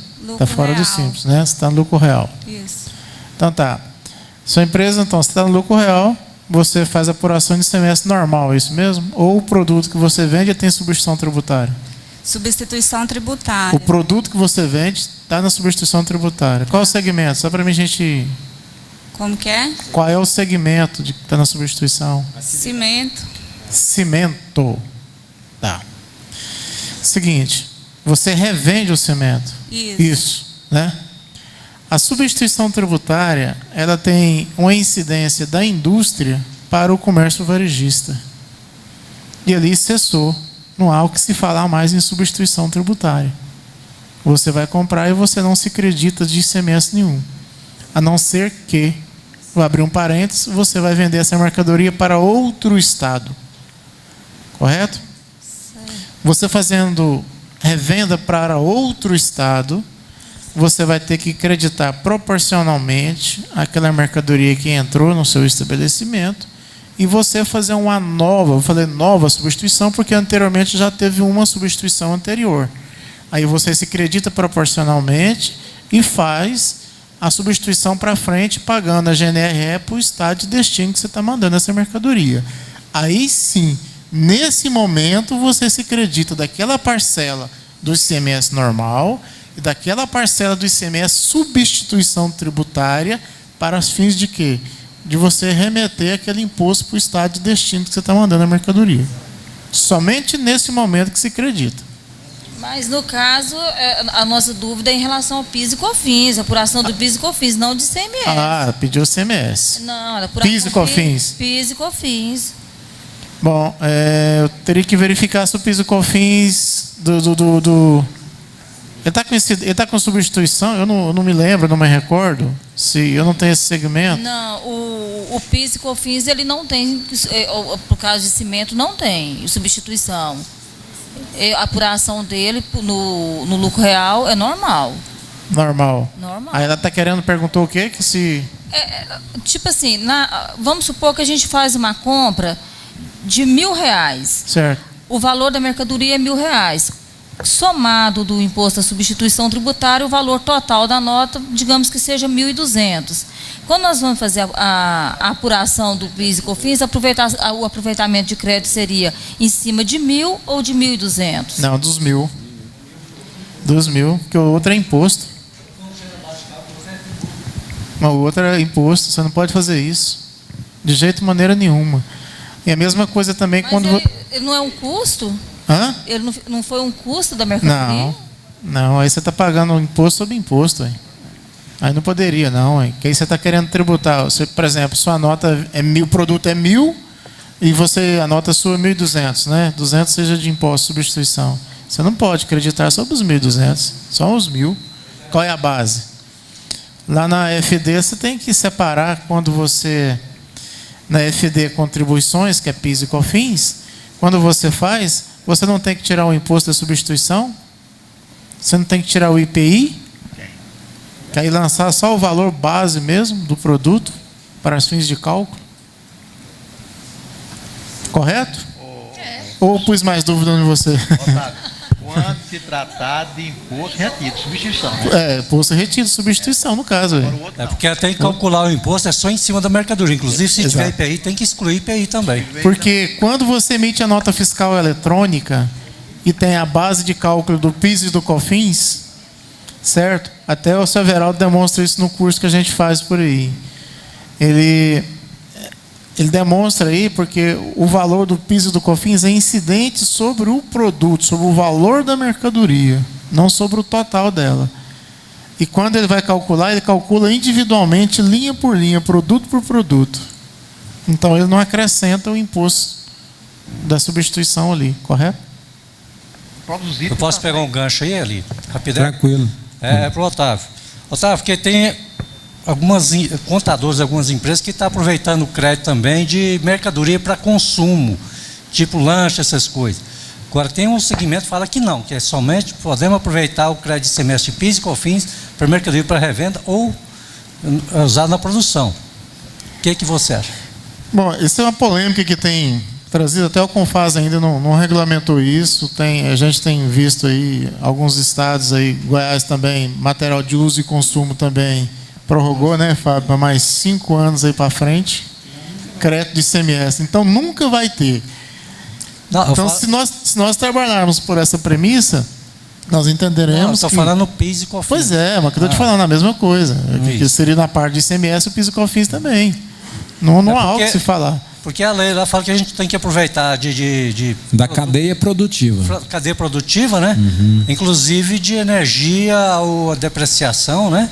Exato. Aluguel quando a gente paga para pessoa jurídica. Sim. Agora tem pessoas que aproveitam de lanche, refeição, tudo que entrou mercadoria. Olha, eu tenho fala a verdade, eu sou temeroso. Eu falo, pode, mas pode ter algum problema. Pode ser isso. Eu sou assim, a gente trabalha para algumas empresas que têm assessoria jurídica. E, normalmente, os advogados que dão assessoria vão na empresa 1 hora, 2 horas lá por dia, ou por semana, e quase que não conversa com a gente. Aí ele chega e fala, olha, isso aqui você pode fazer. Pronto, vai embora. A hora que eu chego, eu falei, não pode. Está entendendo? Aí até o dia que nós encontramos nós dois lá. Aí nós encontramos com o empresário e tudo. Aí ele fica naquela, por quê? O que está acontecendo? Ele quer ter um trabalho para executar dentro da empresa. Claro. Então ele fica te cutucando, jogando essas coisas para dentro da empresa. E eu sou um cara muito prático nessa hora, porque eu não gosto, eu gosto de dormir tranquilo e fazer meu trabalho na empresa, de maneira que amanhã ou depois eu não vou ter que fazer um retrabalho. Tá? Eu embaso todinha a legislação. Aí se eu for vencido numa conversa tributária, vamos chamar assim, uma conversa tributária, advogado, empresário e contador, no caso específico a minha pessoa, certo? Se eu for vencido, eu falo assim, é o seguinte, assina aqui, tudo certinho, mas eu me eximo de qualquer responsabilidade futura. Certinho. Aí no outro dia, o que acontece? Os empresários ligam, não, Otávio, não vai mexer com aquilo lá mais não, deixa aquilo para lá. Porque, aqui eu falo, a gente vai correr um risco, 5 anos você vai ter que ficar preocupado. Eu não faço isso não, eu trabalho em cima da legislação, aquilo que a legislação permite fazer, a gente faz, tá? Eu gosto de orientar os meus empresários que aquilo que é justo, né? O justo de pagamento de imposto que está dentro da nossa legislação e tudo, acho que é o básico mesmo, está na legislação, nós temos que fazer. Tá? Agora, ficar inventando uma coisa aqui, outra coisa ali, vamos fazer isso porque fulano está fazendo, vamos fazer aquilo porque fulano está fazendo, aí se não tem embasamento, como é que você vai fazer uma coisa dessa? Não é verdade? E no caso de brinde, quando eu emito uma nota de brinde na apuração do imposto de renda e contribuição social, eu vou tributar essa nota? Você está doando, né? Isso. Sim, você vai ter que tributar, porque é uma mera liberação da sua empresa que está fazendo isso. O governo, que é o dele. Você vai ter que tributar. A mesma coisa são as bonificações. Acontece muito com o segmento de bebidas, né? Um determinado supermercado compra lá 1000 engradados de cerveja, o que for, né? Aí ele ganha 100 caixas. Aquelas 100 caixas de bonificação que ela ganha, quem está vendendo para ela, lógico, tem que pagar um imposto. Né? E quem está recebendo também, o que vai fazer com o produto? Ele não vai distribuir de brinde, vai vender, não vai? Então, acredita também para se vender. Vai, Everaldo. Otávio, me permita discordar se eu estiver errado, né? Vamos discutir, né? Eu caso brinde, se for lucro real, sim, porque você brinde e ele teve uma receita. Agora, se for do presumido e nacional, é sobre faturamento. No meu ver, não tem incidência de PIS, COFINS, imposto de renda, nada, é faturamento. Agora o ICMS tem. É circulação. Contribuição social e PIS e COFINS, igual se falou, sobre o faturamento. E quando eu emito a nota de brinde, eu não posso tributar ela. Não tem valor econômico. No lucro presumido. É meu entendimento, agora pode ser que eu esteja errado. Você tem que ir lá, então, estornar o crédito que você aproveitou. Inclusive, então, você comprou, aquele brinde estava no seu estoque. Quando você adquiriu, você acreditou-se do PIS, do COFINS e do ICMS. Quando você fez o brinde, então você tem ou estorna o PIS, COFINS, certo? E o ICMS inclusive, o Simples Nacional nada, porque o Simples Nacional é só faturamento. Brinde não é faturamento. Lucro real. Lucro real, sim. Inclusive, quando é lucro real, a gente tem que adicionar lá no LALU para entrar no imposto. Eli, você está conversando isso aqui, eu vou só dar... Hoje de manhã já tivemos uma reunião lá no Conselho Regional e o Marcial lá, que é do desenvolvimento profissional, foi feita uma consulta sobre a tributação do ICMS na venda de bem do ativo imobilizado de empresa optante do Simples Nacional. A Secretaria da Fazenda está fazendo autuação nisso daí. Então, aquilo que nós conversamos lá hoje, teve essa discussão, onde é que está pegando isso aqui? A lei do Simples fala receita bruta. É isso mesmo, Fábio? A lei do Simples fala receita bruta. E a venda do ativo imobilizado é considerado também para fins de enquadramento no Simples Nacional. O exemplo que a gente fez, uma empresa vendeu 3 milhões e 590 mil reais. E vende imobilizado 3 milhões e mais 20 mil reais. Né? Só para exemplificar, para vocês entenderem. Então, 3 milhões e 600. Né? A gente sabe que tem mais 20% lá que pode chegar. Então, ele ultrapassou 3 milhões e 600, não é verdade? É considerado a venda de ativo imobilizado. Mas para a Receita Federal, o que você tributa? O ganho de capital dali. E a Secretaria da Fazenda está querendo o ICMS dessa venda no Simples Nacional. Então, uma polêmica aí, inclusive vai ter uma conversa lá com o Hélio Amaral para ver se dá uma saneada nesse negócio aí, porque o trem está pegando aí, viu? É porque a empresa do Simples aí perde o incentivo, né? Porque o ICMS do imobilizado é incentivo. Justo. Então, se a gente incluir a venda desse imobilizado lá no DAS, então aí... Pois é, aí que está o problema. Não posso. Se você paga o federal, que é o ganho de capital, e para o Estado está querendo essa receita. Porque lá na DEFI você declara o ganho de capital. Para o Estado, eles pegam por lá. O Estado está considerando como receita bruta. Inclusive para desenquadrar e enquadrar, né? Para desenquadramento também. Também. Isso aí é o caso para dar uma estudada e obrigado. Tem que dar uma estudada nisso aqui. Mas tem uma consulta, né? Foi passada para a gente a consulta da própria Secretaria da Fazenda dizendo isso para a gente. Se levar pelo aquele artigo dos incentivos que prejudica o Simples, que o Simples tem que fazer a opção ou pela opção do Simples ou pela opção do incentivo, o que for melhor, o Estado estaria certinho em cobrar. E aquelas cartas que o Estado manda cobrando o ICMS aí também, a Receita não pode começar a cobrar os outros tributos, não? Não, mas ali quando você tem que retificar o PG-10 todinho. Só para concluir aqui, Braz, só um pouquinho, aguarda só um pouquinho. Ele trouxe todo o embasamento legal e no final ele fala assim, ó: verifica-se desta forma que, em conformidade com o disposto no artigo 13, parágrafo 1º, inciso 13 da Lei Complementar 123, acima transcrito, a operação de venda de ativo de imobilizado não está sujeita ao pagamento do ICMS em separado do devido pelo contribuinte optante do Simples Nacional.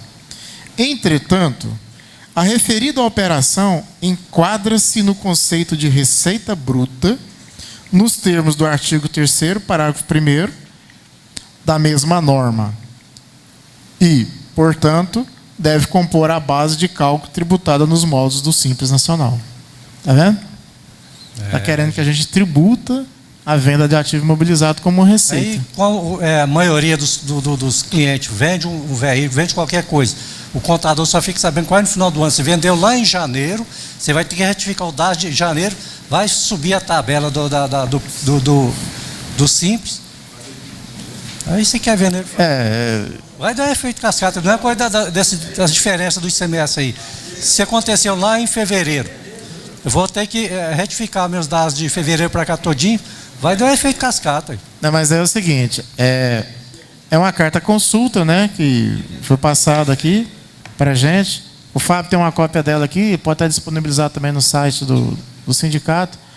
E aí o Marcial ficou de conversar com o Hélio Amaral e dar uma resposta para a gente aí. Tá bom? Voltando a essa diferença de receita aí, ali, muitos contadores que só pagam o ICMS e esquecem o resto. Eu sempre procuro, falo, gente, cuidado, vocês têm que pagar os outros tributos. Você está falando daquelas de faturamento de cartão do administrador? Não, mas aquilo, o próprio Estado, para receber ou parcelar para você, você tem que retificar o PG-10. Então, retificando o PG-10, entra tudo. Entra não, nesse caso aí. Otávio, você está alegando que o rendimento de ganho de capital de venda imobilizada, ele incide o PIS total? O Simples Nacional total? Só a parte do CMS. Só a parte do CMS, porque ele é ganho de capital pela Receita. Para a Receita Federal é ganho de capital, correto? Está aqui nesse... Para a Cefaz está considerando ele como receita bruta. Ele quer tributar. Ok. Só que aí vai pagar PIS, COFINS, porque se eu jogar... Tudo. PIS, COFINS... E mais o imposto do ganho de capital que você já pagou? Não, mas você pode excluir o aí da Receita, porque a Receita Federal determinou que é ganho de capital. Se é ganho de capital, só os 15%. Você vai excluir, vai oferecer só o ICMS, no meu entendimento. O problema é que no PG-10 não tem como você separar. Se você botou o faturamento, vai em cadeia, PIS, COFINS... Não, mas tem lá a exclusão lá. Tem exclusão de PIS, COFINS, tem exclusão. Porque se for monofásico. Você informa que a receita é tributada só no ICMS. Porque se eu tiver um produto monofásico, eu tenho Ela vai tributar no ICMS e vai servir de base para o total da receita bruta para enquadrar ou desenquadrar. Fábio, né? Fabião. Vamos lá, férias. Vamos mudar o rumo da prosa agora. Bom, a situação é a seguinte: o período aquisitivo da funcionária é de 1º de janeiro a 31 de dezembro. Ela foi admitida 1º de janeiro de 2000, tirou todas as férias até 2010. Certo? Ela afastou de auxílio-doença dia 16 de novembro. Ela retornou do auxílio-doença dia 1º de abril de 2013. Foi mandada embora 15 dias depois, aviso indenizado. Minha pergunta é, ela perdeu as férias de 2011? Adair, mas perdeu não. Não.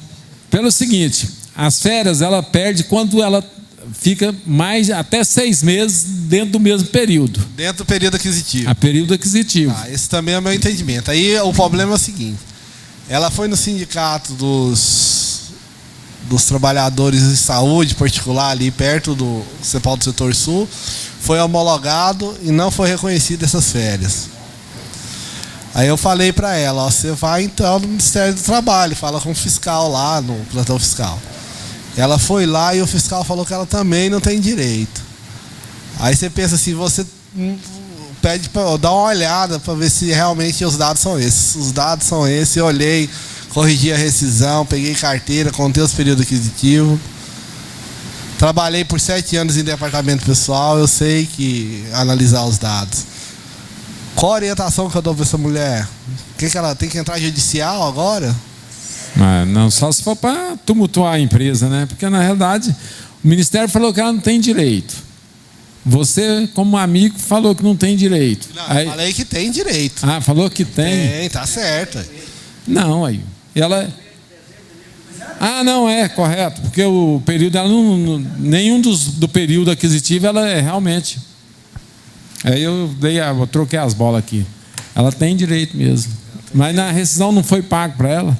A rescisão foi pago, só não foi pago essas férias que são vencidas, né? 2011.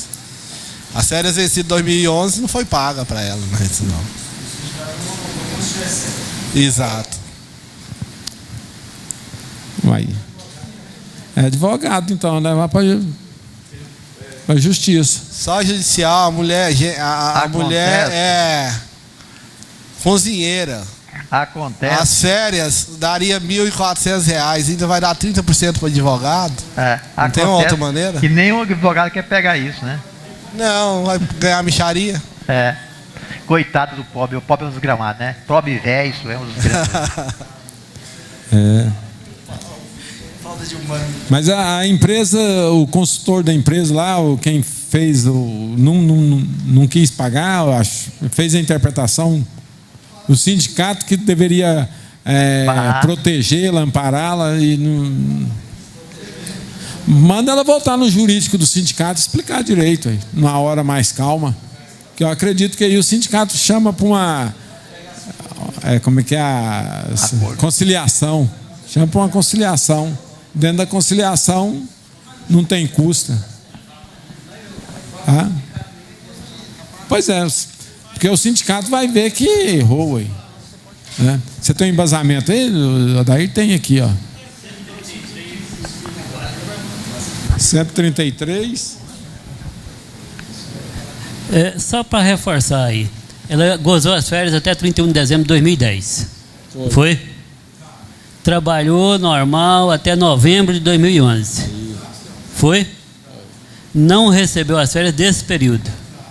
Pois é, está garantido o direito aqui, ó, artigo 133 da CLT, ele fala: não terá direito a férias o empregado que no curso do período aquisitivo tiver percebido da Previdência Social, prestações de acidente de trabalho ou auxílio de doença por mais de 6 meses, embora descontínuo.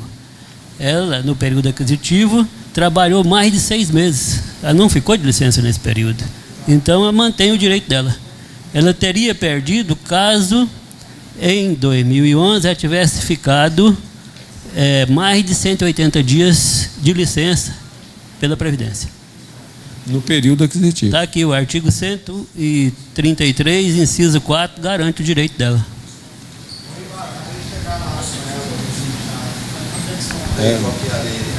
CLT. Artigo 133. Aqui, ó. Achou, né? Dentro do período aquisitivo. Cadê? Ah, não tá jogado no quadro, não, né? Vamos. Então é isso aí. Vai lá, acho que vai lá no sindicato, mostra para eles que eles erraram e ao invés de ampará-la ou dar assistência jurídica perfeita para ela, fez. Não, acabou não. A Maria de Jesus aí, ó. Transportadora no Simples. Transporte rodoviário de cargas pode ser optante do Simples? Sim. Sim? Sim. Tranquilo. Desde que o faturamento esteja dentro dos 3.600.000, tá? E que não tenha qualquer outro impedimento. Quanto à atividade, sim. Tá? Agora é o seguinte. A transportadora dentro do estado está isenta, mas por Simples Nacional está tributada. A lei dos incentivos. Vem aqui, Maurinho, ó, traz para o Halley aqui.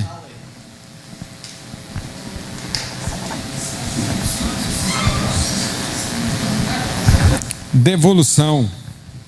Mercadoria que veio de uma empresa veio errada.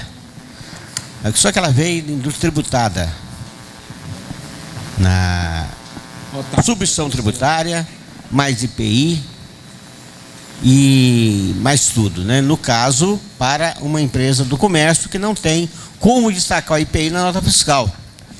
A minha pergunta é o seguinte: eu posso, no caso, para fazer essa devolução, que eu tenho que devolver tudo que recebi, né?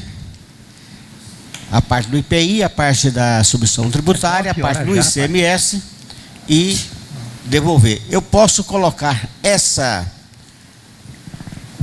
esses tributos na parte da observação da nota fiscal? Eu não tenho como destacar cada coisa? Harley, está no artigo 57 da resolução 94, o parágrafo 5º, tá?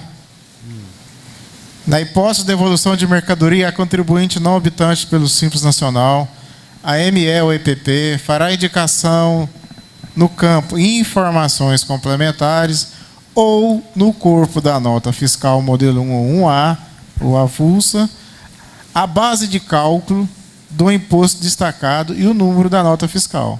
Então você pode ir lá e colocar. Se tiver imposto de subvenção tributária, você põe base de cálculo CMS normal, põe o valor.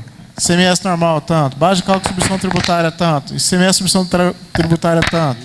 O IPI, tá? Você lança lá no campo próprio do IPI. Não, isso quando tem, né? Porque quando tem, se tiver o... Quando tem. No caso, eu não tenho, coloquei tudo na... Mas não é nota fiscal eletrônica? Não é nota fiscal eletrônica? É. Parece que toda nota fiscal eletrônica... For nota fiscal eletrônica, você tem condição de fazer, ué. Não, mas do comércio não, hein? Tem, ué. Mas ela, no caso lá, não tem.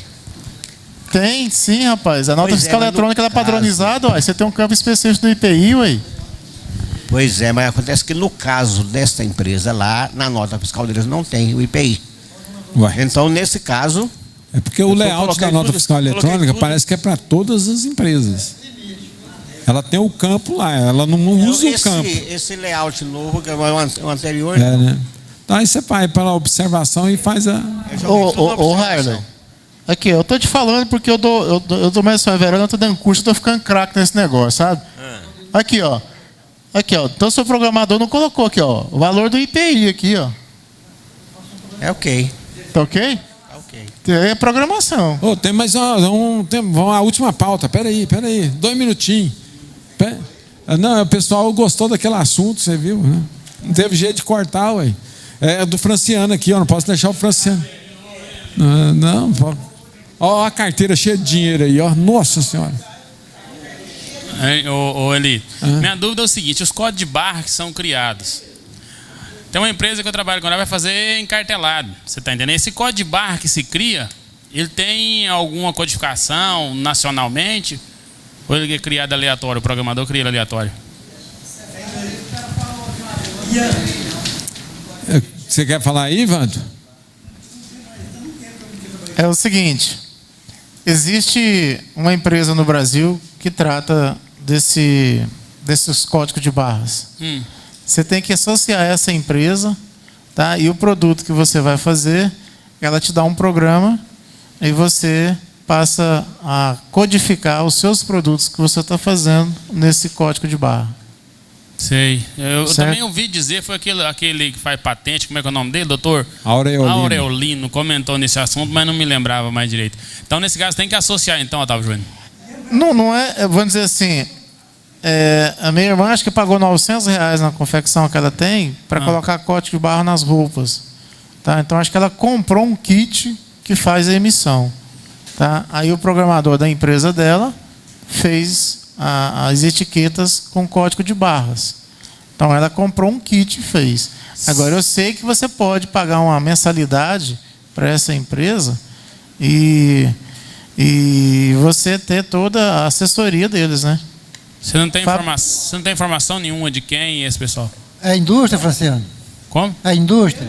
Indústria. Ah, tá. Porque tem atividades que você pode pegar mas só que no seu caso é indústria, não pode pegar não vem com código de barra não, né? Tem que criar. Não, cria. Tem que contratar a empresa e fazer mesmo.